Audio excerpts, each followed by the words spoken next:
Welcome back to Julie's Village. I'm glad you're here. I am especially excited about today's interview. This is my good friend, Michelle Manu. Hi. And Michelle and I worked together as when I was teaching special education. She was one of the para educators in my classroom, and watching her interact with the students was kind of magical. She just really had a gift. Well, she has a gift of really seeing these children for who they are, and for seeing their gifts and their talents, and for meeting their needs. So I'm excited for all of us to learn from her today. So with that, Michelle, will you tell us about yourself? Just give us some background on you. Okay, sure. Well, I am a mom of three, I would say boys, but now young men. I have two lovely daughter-in-laws. I'm a Mimi for the first time and one on the way. Congratulations. Thank you. Um, let's see, my background.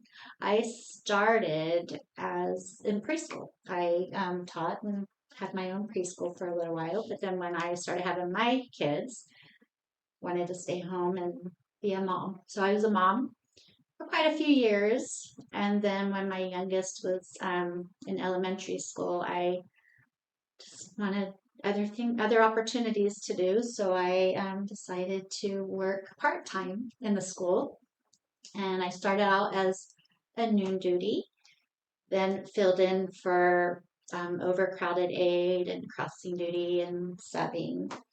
And I did that for about a year and a half. And then I took a subbing position in the ERR class, extended resource. And then I was hooked. And I've been a paraprofessional ever since. So that was about, let's see, I started 16 years ago, I think it was. So, Wow. long time. That's awesome. I'm going to build a little bit of, I guess, background here. ERR, the extended resource. So that is primarily students who have um, like social needs as their primary needs, or the physical or the cognitive needs. Um, if their needs were primarily academic in our district, they were in a different program, and if their needs were primarily behavioral, they were also in a different program. So, and then a para educator, just to explain what that is, I think most people are familiar. You may have heard them like referred to as teacher assistants, but they do not they're not usually certified teachers.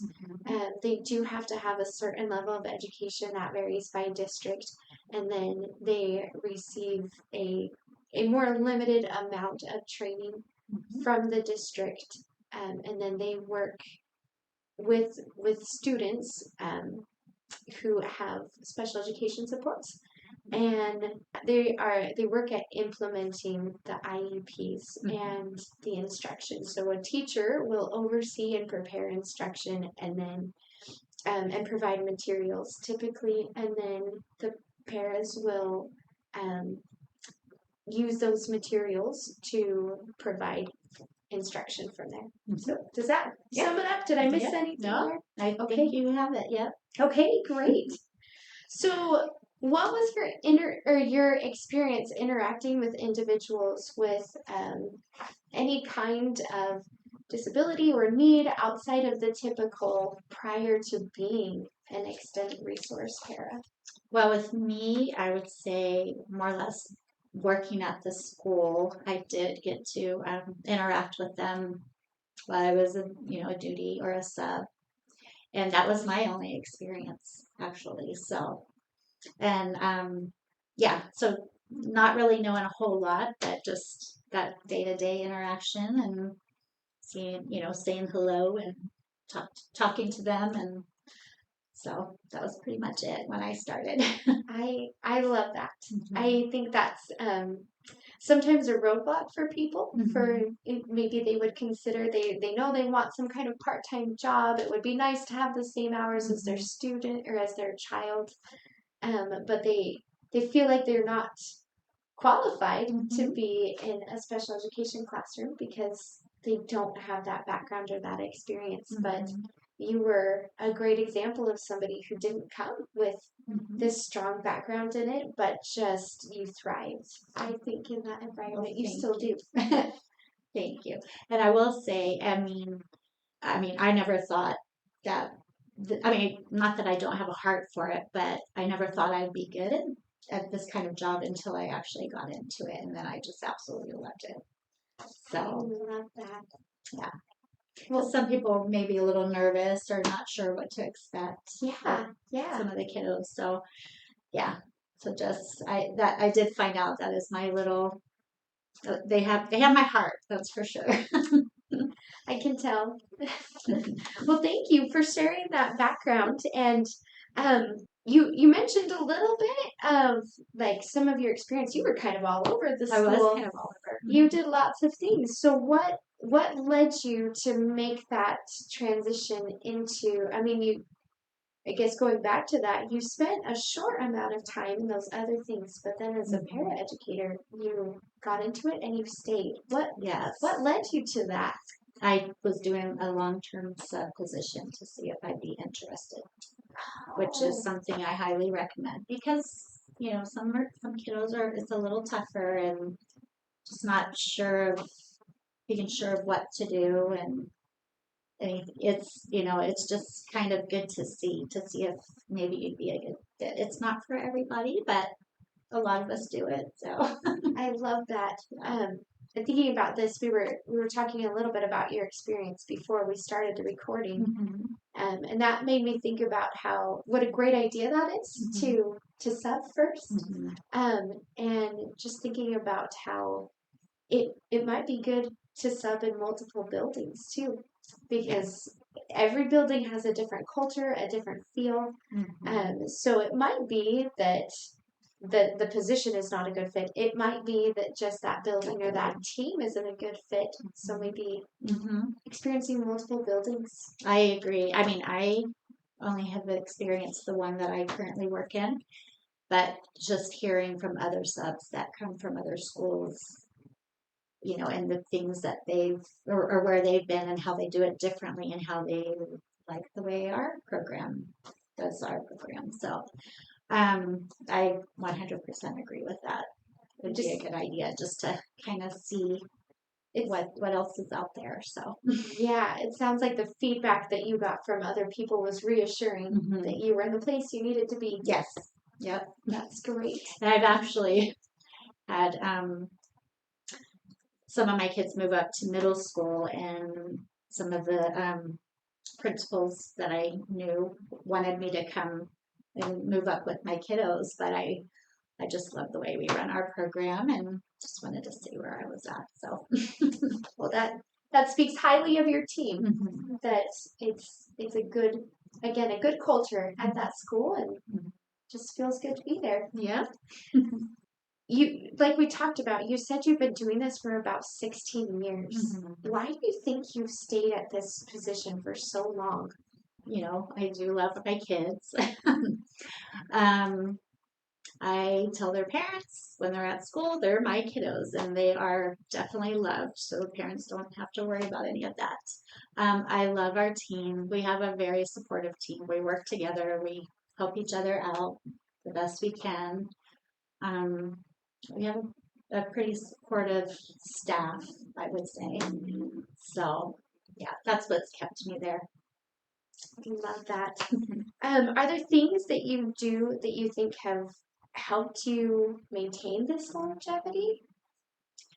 Things that I do. And I guess just giving a little bit of I guess, a preface there is that this is a position that does typically have a very high turnover. Mhm.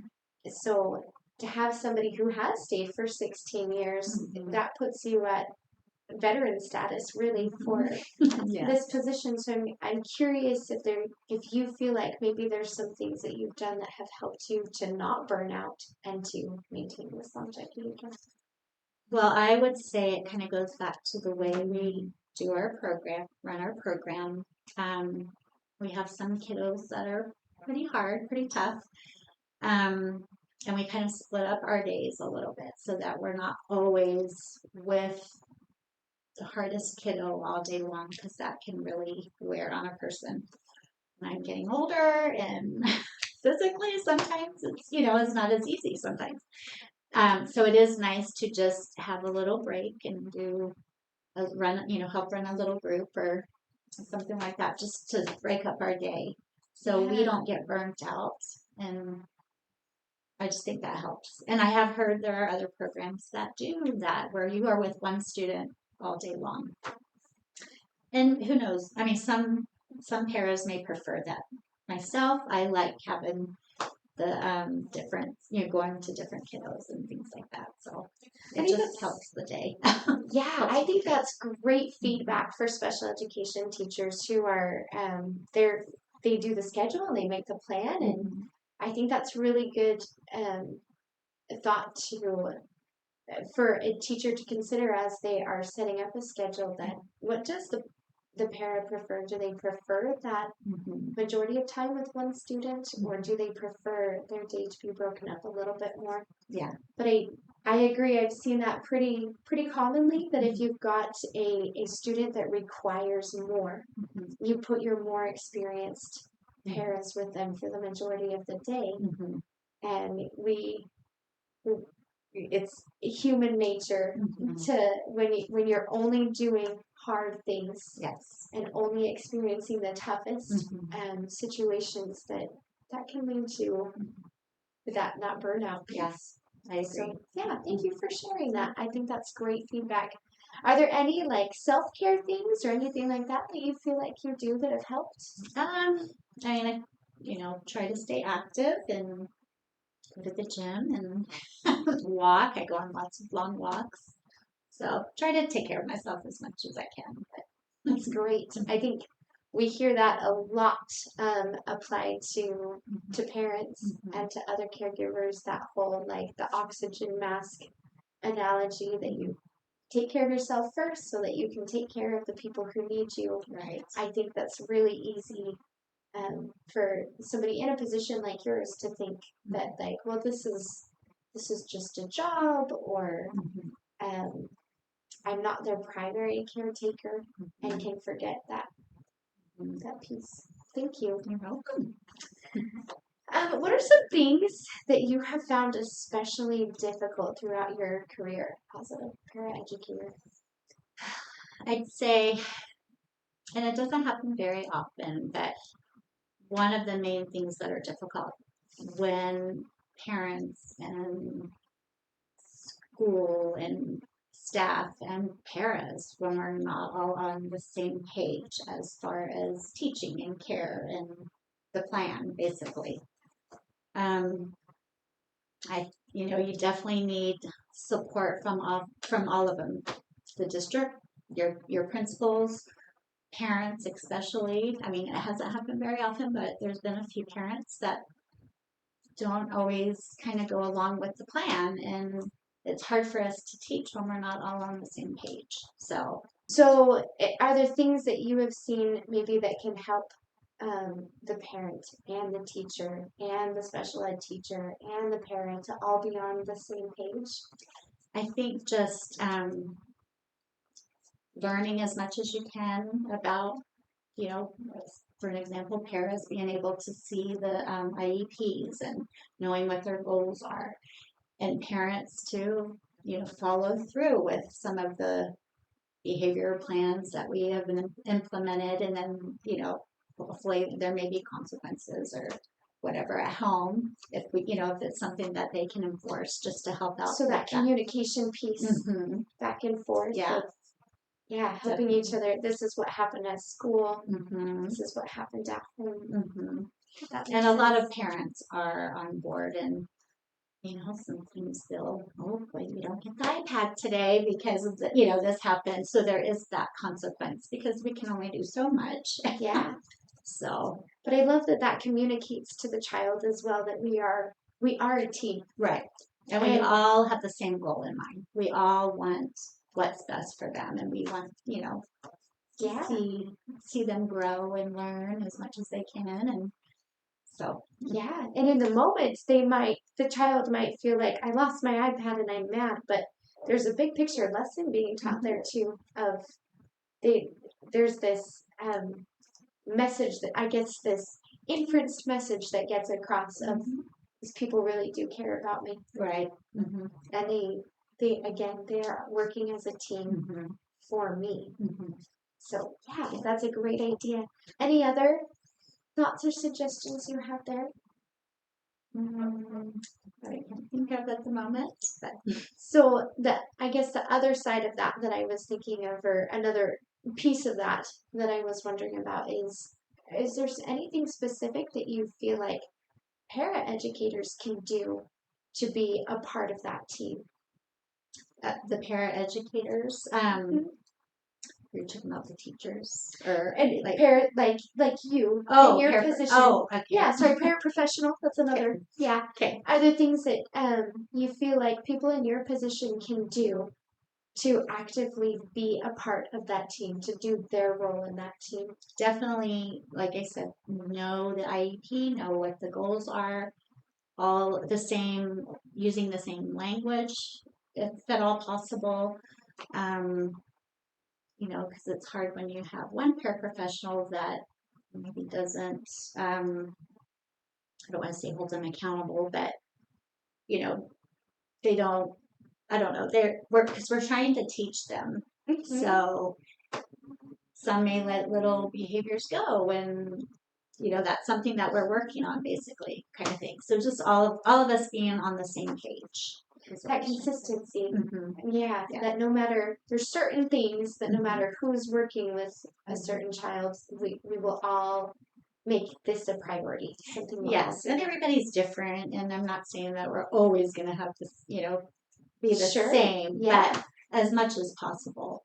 Because it's hard when this one lets the child do this, but then the other one comes in and says, no, we're not doing that, and so then it sets up the other one for failure, kind of sometimes with behavior. So yeah, I really, if I'm understanding correctly, I hear you saying like just being that team player, knowing what the priorities are and making sure that you're doing your part with that. I'm curious if there's a para that's listening to this and they hear you say, know the IEPs, know the goals, know the behavior plans or whatever it is, or that common language. If they are sitting here thinking like, well, I'd love to, but how do I do that? Do you have any suggestions on how they can make sure they know that information? Well, with our teams, we can always go and access them just to, what we're working with and what we're trying to do for these kids. I don't know if every school's that way. I would hope they are, but I mean, I think it's best to know as much as you can, because sometimes, with the trauma backgrounds and things like that, you may be walking in and doing something that's going to affect that student, and then you can have a huge behavior. And so it's best to all be on the same page and, like you said, communicate and just know where we're going from there. Yeah. One thing that I appreciated about you and many others when I was working with you on our team is that there's so many conversations that happen in a special education teacher's day. As you're walking from point A to point B, you could be stopped by 2 or 3 teachers with insights. You have phone calls and meetings with parents throughout the day. You're talking with other para educators throughout the day as well, and specialists and and I really appreciated that as a team that yes, you would listen to the things I said, but also I really appreciated the fact that you would take initiative to share as a team. If for instance I said something to you, you would share it to the team, and if I said something to somebody else, they would share it with the team, just to help. Yes. Again, to have that cohesiveness without it constantly relying just on me. And granted, as a teacher, that is important that I make sure that I make sure you had access Mm-hmm. to those things, that you knew where they were so you could find them, the behavior plans and the goals and the Mm-hmm. accommodations, those kinds of Mm-hmm. things.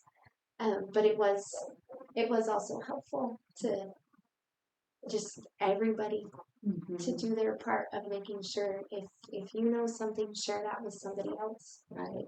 And you were really good too about letting us, if we had ideas, well, what about, how about if we try this and try that? You were really open to trying different things to help that student.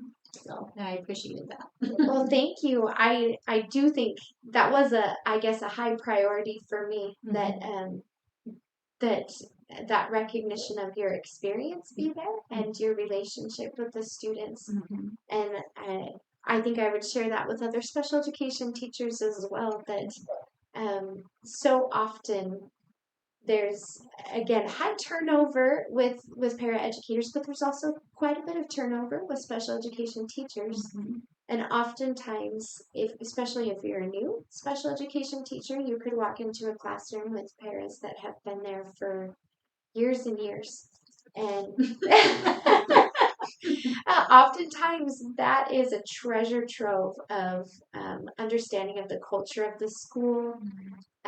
Knowing students that have been there for a while, they often know some of those quirks, some of the things that they really like, some of the things they really don't like, things that have worked in the past, things that haven't worked in the past. Mm-hmm. And you don't have to reinvent the wheel. You, as the special education teacher, yes, you are the one that's coming with that, I guess, with that content knowledge and with the strategy knowledge, but there's a whole wealth of what am I trying to say? A whole wealth of knowledge and information that can come from the parents as well. So, Well, and every day is a different day. That something might work today, but not tomorrow. So we're always constantly having to change things sometimes. yeah. And I think we can see this across fields, that when people are willing to collaborate and to share their knowledge, it's better for the entire organization. And the same is true in education. Mm-hmm. That the more expertise you draw on, and the more that you recognize each other's strengths Mm-hmm. and play to those strengths, the better Mm-hmm. it is for the entire program. Yeah. So. Well, Michelle, what are some things that have helped you feel more confident in your position as a para educator? Definitely experience things that, like I said, things do change sometimes. They change the way that we do or handle certain situations and things. So our district started a position for paraprofessionals. So we have a profession. It's a PLC lead for each school, and So, what is a PLC? it's a professional learning community. And so, we're given tools. Last year they were called Parabytes. And so we had little videos to help with just certain tools to use, just a lot of information, teaching information. And this year we have a workbook that we're working on.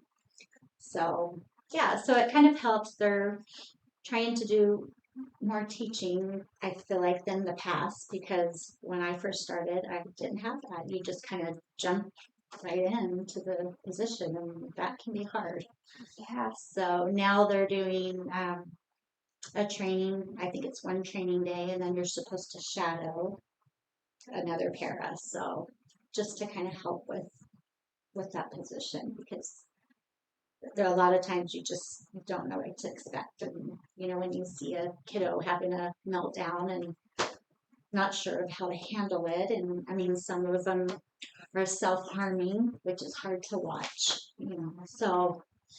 And hard, it can make you feel helpless too when Yeah. you don't have that training. Yeah, exactly. Yeah. So, so just having that extra training, and then, we meet, we collab as a team all the time, so we're constantly running things by each other and sharing, and so I love that. So I think I'm hearing you say that training, the more training you have, the more confident you feel. mhm, And then that ability to share ideas and to mhm, collaborate helps you. yeah, I think that's really valuable information mhm, for school leaders and those special education teachers and principals and district leadership to know that yeah, that is something that's mhm, across the board. I think you represent a lot of people in your position there that mhm, training is valued. mhm, And I love what you shared about those little videos. mhm, I think, again, as a special education teacher, it can feel really overwhelming mhm, with the limited amount of time that mhm, you have and the amount of training that you want to get out and the number of people that need to be trained. mhm, And that to me seems like a great resource to find out, like to do a YouTube search and look for training videos or yeah, to see if your district is providing something like these mhm, parabytes to see if that's a way that you can get more information out there more quickly. mhm. Thank you for sharing that. Um, any other things that have helped you to feel more confident, or are those the biggest ones? Those are probably the biggest, yeah. Okay. And just working with the kids and getting to know them. I mean, the more you work with them, you get, like you said, you get to know the little things that, maybe affect them, and things that they like, things that they dislike. So, Yeah, yeah. I appreciate you sharing that. Just listening to you talk about that made me think that as a teacher, I've been doing this for years. Mhm, And every year, when I would see the new students and I would read up on them and I would go and observe them in their preschool settings or whatever it was, I would always get so scared and so nervous. Oh, I still do. Yeah. Yeah, because you just don't know what to expect, and you don't know Yes.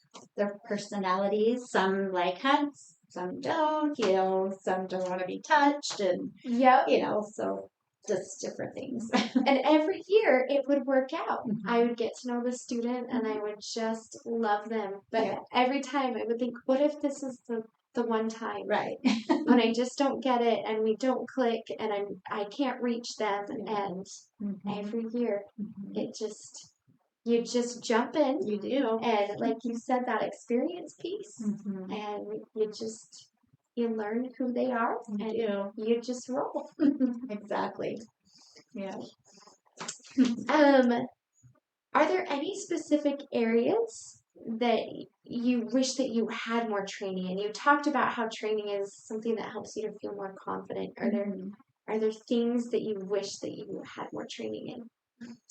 I mean, behavior training, that's a big piece of it. And I don't know if even if you have a lot of behavior or training, that it's going to make things better. Mm-hmm. Because, like I said, sometimes you have a kiddo that will respond this day or this moment and then not the next, and it's just really hard to figure out what to do. Sometimes it doesn't work the way you planned all the time. So, I don't know. I would say that would probably be the biggest piece, is just trying to handle behaviors, because we do have a lot of them. Yeah, that makes so much sense to me. I think it'll along with the line of there are so many different behaviors. Mhm. I think that there's something to be said for having lots of tools, I guess, in your tool belt, Mhm. and speaking back to that confidence piece. That if you feel like, well, I can try something, and if it doesn't work, that's okay because I have lots more that I can Yeah. try. And the other piece there, I feel like it's a lot easier Mhm. to quickly pick up on a teaching method or nuance for those academics. Mhm. But when it comes to behavior, Yeah, that's the tough one. yeah, and that can, But I think even having all of the training in the world isn't always going to work 100% of the time. So, yeah.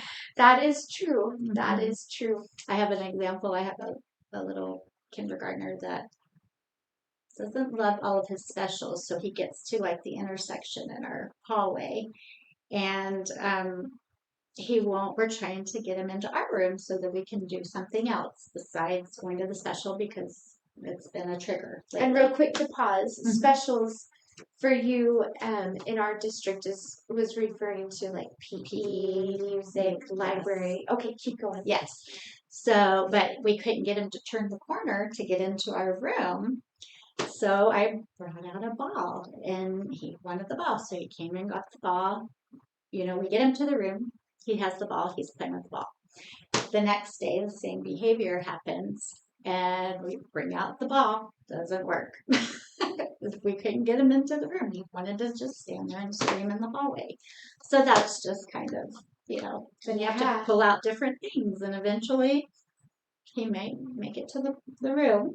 Yeah. So, And I think it's fair to say that when you're in that position of like, I guess that helpless feeling, if a child is struggling with reading, that's much less daunting than if a child is screaming in the hall. And right. I think oftentimes that piece, I think again, you speak for many paraeducators across the nation, the world, that piece is something that like if your confidence is lacking there, that is one of the most scary. You definitely have to have thick skin because and you can't take it personal because like I said, it could work 1 minute, not the next. You just gotta keep trying different things and Yeah. And the more ideas you have to draw from, or the more I think right along with that is knowing when to call for help. And that it's okay to call for help. It doesn't mean that you failed. It doesn't mean that you're putting people out. Yeah. That when you need help, And you just yeah. And then sometimes just having a new person come in. That is so true. And all of a sudden they're the shiny new toy, so they get to Yeah, So, that novelty piece Yep. can really just I've had her all day, so Yep. Yeah. Which is another I think really good thing that comes with having more frequent changes of your paraeducators is that piece can naturally happen within the schedule. right. So often, I was just thinking about this as well, that so often when we send kids to middle school, that can be so scary for a lot of people that how are they going to do in middle school? And more often than not, the feedback that I get from parents and teachers and the kids themselves is that they are thriving in that environment because of the frequent change. That if they're not doing well in a class, it's just 50 minutes and then they're starting fresh. Yeah, exactly. And that we can recreate that same thing in the elementary level by having just switching the staff. Yes, I agree with that. Thanks for sharing that input. That was a good insight. So, what advice would you give to other paraeducators or people who are maybe considering becoming a paraeducator? Definitely. I mean, I recommend if you can sub, at least trying to get your foot in the door and, like you said, I mean, subbing at other buildings as well, just to kind of see what it is. I mean, I went in really not knowing exactly what to expect. So, Yeah. just being in there and just seeing and working with my particular student that I worked most of the time with, just kind of knowing, okay, I can do this, because at first I wasn't quite sure what to do, what to expect. And so, are there things you think that people could look for to help them to know if this is a good fit for them or not? I mean, definitely, you have to love kids. I mean, just having a heart for them. I mean, I've made comments before, like, at school, I'm a mom because, I'm their school mom. I've been called school mom. I'm kind of a nurse. I do feeding tubes. I do things like that. I have done physical therapy because their PT shows me what to do. So then I have to do their physical therapy. I am their occupational therapist. Their occupational therapist teaches me, then I teach them. And we teach. Speech Yeah. as well. Oh, and Yeah, speech, exactly. yeah. And same thing, I've worked with the speech teachers, and then I know what I'm doing with them as far as their speech needs. And so, and then again, teaching at their level and things like that. So we're all these things. I love that. I hear from you like having the heart for it and then being willing to be flexible. That movement throughout the day, that's something that appeals to you to get to like every day is different. It is, yes, And definitely different. and those roles that you're going to be asked to play are they change so quickly throughout the day as well. Yeah. Yeah, that's very good advice. Is there anything else as we've been talking that have come to mind that you would just like to share today? No, I mean, I think like the fact that it does take a village for all of us. Just interacting with parents. And I mean, and a lot of times, okay, with our teachers, they're not always out there to see parents. We get to see parents all the time when they're coming to drop their kids off or pick up their kids. And, I have parents that have my number and they text me, or things like that. And if so and so needs something, I text their mom just in case, because our teachers aren't always able to, I mean, they can, but they're busy. So, Yeah. just If you've got a caseload of 18, one teacher can't be out there with all 18 students. Exactly. So it is nice just to have that relationship. And, I've had parents cry to me before, and I've cried with them before over their little kids. I think that they know that they are loved when they come. And if we can help out the parents for that short time, just to, know that they are cared for and they are loved, and we're doing the best that we can, and we all have the same goal in mind for their kids, and we're on their side. So yeah, that's powerful. Thank you for, I guess, just sharing that input and sharing your heart, and again that piece of like that we're a team, that we're working together with parents. I love that you you are so willing to build those relationships with so many different, again, these stakeholders, the classroom teachers, the parents, your other para educators that you're working with. Yeah. I think those relationships again are invaluable in communicating to the child that we're all here for you. Yeah. And that's another, I didn't mention teachers, but the teachers as well, because a lot of times they see us. So, they're communicating what they would like, or, want us to work on, or just different little things like that. So we all have the same goal in mind and want the best for our kids. So That this conversation made me think of another question. I'm curious if there's anything that you have found that has helped you in building these relationships with the teachers and with the parents. I mean, I always just talk to them. So I will go and search them out, and, just start by, I guess with parents, I start telling them how much I love working with their kids, and I think they can see that, and as far as teachers, I try to keep that communication going. Like if for some reason, I couldn't make it to their classroom at that time because of something else that has happened, I try to just keep that, and they know that they can come to me if they have any concerns, and then I will relay them to whoever my teacher, whoever I need to. When you were there, I would go to you and talk to you about it as well. So, I think that helps, just all kind of being on the same page, keeping that communication open there. Yeah, I love that. I feel like you really built trust. And with our specialists that come, I mean, we tell them, okay, well, they're doing this, or they're holding their pencil this way, or, just different little concerns. And then they, then they can come up with a plan, and we're all And a lot of times they're working with their outside OT and PT and speech and all of that. So we're all just one big community, hopefully. And right outside, you're talking about those community services that they're receiving. Yes. But that often parents would share with us, or they would share notes from those therapies to help us to know. And yeah, again, I feel like you did a great job of building trust through your follow through. That you would you would communicate with them, you would hear them, you would really listen, and then you would go back and implement what you heard or pass on and allow other people the opportunity to follow through because you communicated what you needed to.